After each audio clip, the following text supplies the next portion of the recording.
Could one of these two nickel boxes in front of me finally give us that 1950 Denver Key Date Jefferson Nickel and close out the series?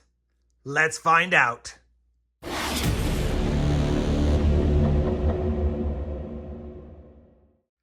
Hey everyone, it's RobFindsTreasure. Welcome back to the channel. We have a 2-box nickel hunt in our quest to close out the Series 2 collection album. Just need that 50 Denver Key Date Jefferson Nickel. That being said, we did upgrade a couple of nickels last hunt in the Series 2 album, as well as the Series 3 album. We got an upgrade, and we found a nice Buffalo nickel ender, as well as a V-nickel. Can't get mad at that. It was a fun hunt. Obviously, I'll give you guys a look at the books at the end when we compare today's finds to see if we have any upgrades or additions. But for now, we're going to get right to the hunt. I've already cracked the top of this box. It's definitely circulated nickels, so we had to make sure of that. And I can tell from the holes in the bottom of this box, it's also circulated nickels. Now, if you're wondering, there's a chance at another V-nickel. This one does not have the 4-0 stamps like the last box did. And it's got some glue right here at the top, which is going to make opening it probably kind of tough. Either way, it was circulated nickels, at least from the holes in the bottom. So we know we have a hunt if I can get to those said nickels. All right, we got it. Let's take a quick peek in here.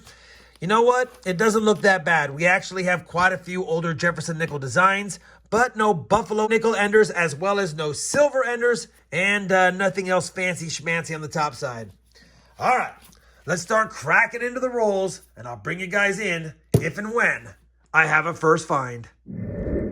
Well, roll number 3 is going to give us a silver wartime nickel. I missed it by the edge, flattened out the roll, and look what popped out in the back. I see a Philadelphia mint mark on this nickel, and that means it's 35% silver, and it looks nice. Philadelphia minted, 1943, that's the common one. Of course, there's a couple of different varieties, a 3/2 overdate, which I don't see, and a doubled I, which I don't see either. Either way, 1943 silver wartime nickel in the box. We will take it and add it to the board. Roll number 6. Our first Jefferson nickel from the 40s other than the silver nickel, 1941 Philadelphia. Roll number 11. First nickel from 1947 Philadelphia. Roll number 23. Just another nickel from 1941, minted in Philly. Well, we're already on roll number 45 of the box. It slowed down since the first half, but we do have a first-year issue Jefferson nickel right here, a 1938. It's got decent detail. If it has a mint mark, it'll be a key date. And there is no mint mark. 1938 Philadelphia. We'll just check it to confirm. Yeah, no mint mark. Still nice to see it. Still a lower mintage nickel, but definitely not one we're looking for. We need the 38S overall. We would have took a 38D though. All right, 5 rolls left. Let's see if there's any more good finds. Roll number 47 of the box is going to give us back-to-back 40s Jefferson nickels. The first one is a 1940 Philadelphia, first from that year. And I saw it by the date. We've got a 1942 here. And that one is a transition year. And this one actually does look like it could be a silver one. Silver nickels were minted from 42 to 45, although some of the 42s were not silver. Is there a mint mark above the Monticello on the reverse? And there is. San Francisco minted. That is a silver wartime nickel, 35% silver. We don't see a lot of first-year silver nickels out there, and I will take it. 1942S could be an upgrader, and that means we have 2 silvers now in the box, 3 rolls to go. Well, we finished box 1, and it was definitely a lighter box with only 17 finds on the board, but 2 of them were silver nickels. 1 was a first-year issue. We got a Canadian, and we got another one of those 2022 Denver struck through grease or improperly annealed coins that I'm seeing how many I can find in my area. 17 on the board, 1 box down, box 2 to go. Different bank, obviously, different wrapping facility. Let's see if we can get on some more goodies and see if we can up our board total and our silver total.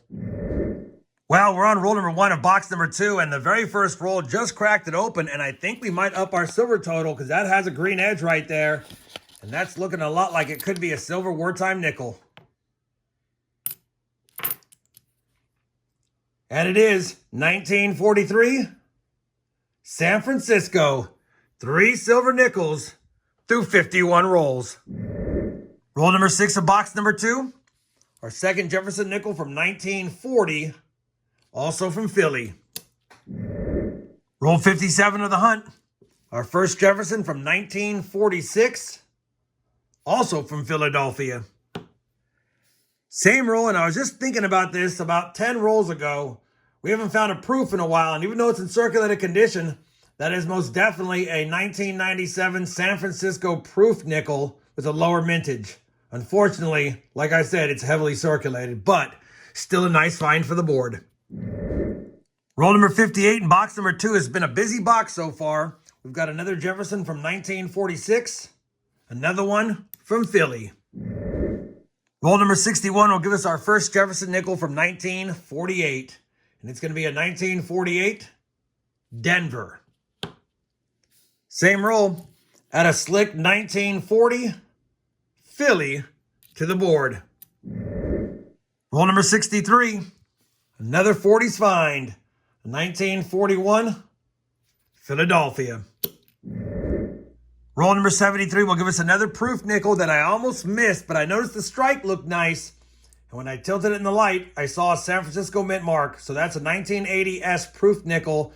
Really no cameo on it whatsoever. That's why I almost missed it. But I could tell by the strike it might have been something special, and it is. 1980S, lower mintage, proof nickel. Second proof nickel, although both in bad shape, of the box. Roll 75 will give us a pretty nice 1948 nickel right here. As you can see by the details. 1948S would be a semi-key date find. Is it an S? No, it's a Denver. Second one from Denver, although this one's in better shape.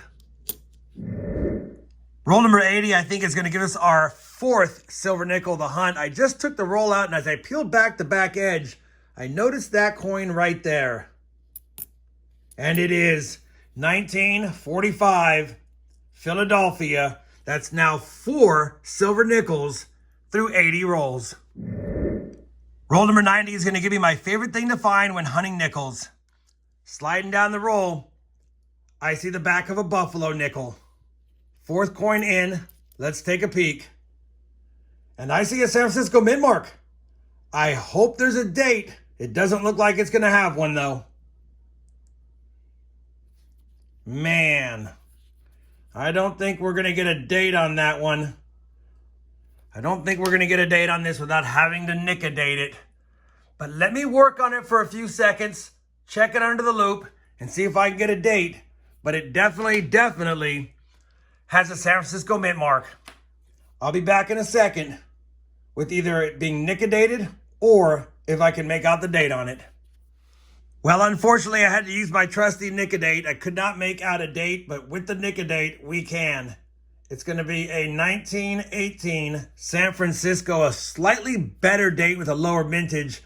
Probably a $12 coin in G4. And because I had to nick-a-date it, this is probably worth $1 or $2. But still fun to find. Glad we got a date off of it. Too bad we had to use nick-a-date. All right, let's get back to the hunt. See if we can find something else in the last 10 rolls. Roll number 100 of the hunt will at least give us one parting gift. The third nickel of the roll is a 1948 Philadelphia. Well, we finished the second nickel box of this 2-box nickel hunt, and the second box was definitely a much better one with 22 total finds in it, giving us 39 on the board and technically 41 if I want to include 2 of those weird 2022 Denver nickels. A lot of common stuff up here. We're still going to compare them to the albums, but the finds overall was a Canadian 97, a 2009 Denver low minted nickel, a proof 97S, and a proof 1980S. We got a first year issue 1938 Philly in decent shape with a lower mintage.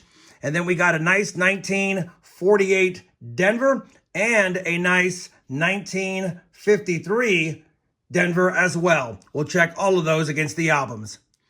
The best finds overall are going to be the 1918S Buffalo Nickel. Shame I had to nick-a-date it, but we had to know the date with an S mint mark.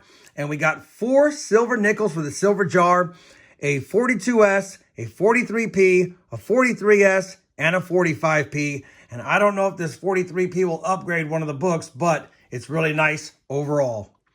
Let me go ahead and compare all of today's finds to the albums. Let's see if we have any upgrades or additions, and I'll be back with a look at the books and some final thoughts on today's great two-box hunt. Well, I finished comparing today's finds to both sets of albums, and just like last video, we did not have any additions, but we did get some upgrades. For the Series 2 album, we upgraded the 43P War Nickel, the 48 Denver Nickel, and the 53S. Here's the beautiful 43P that we put in today. The 48 Denver is down here, it's nice, and the 53S is right there. So definitely nice seeing 3 upgrades, but still missing the 50D. And now, after 186 boxes searched, it's the only nickel we need. But if we're going to keep finding silver and get upgrades until we find it, can't get mad at that. For the Series 3 side finds books, I could only use the 43P from Series 2 and upgrade that. The other nickels that I took out of Series 2 weren't better than the ones we had in here, but we did upgrade that 43P right there. That's the one I had in the Series 2 album. So we did get an upgrade as well. And now after 119 boxes searched, of course, we're missing the 2 early San Francisco minted nickels that are key dates, as well as the 50D. Hopefully, despite adding anything, you guys still found this two-box hunt fun. I sure know I did. If you did, I'd appreciate that thumbs up. And as always, everyone, happy hunting, and thanks for watching.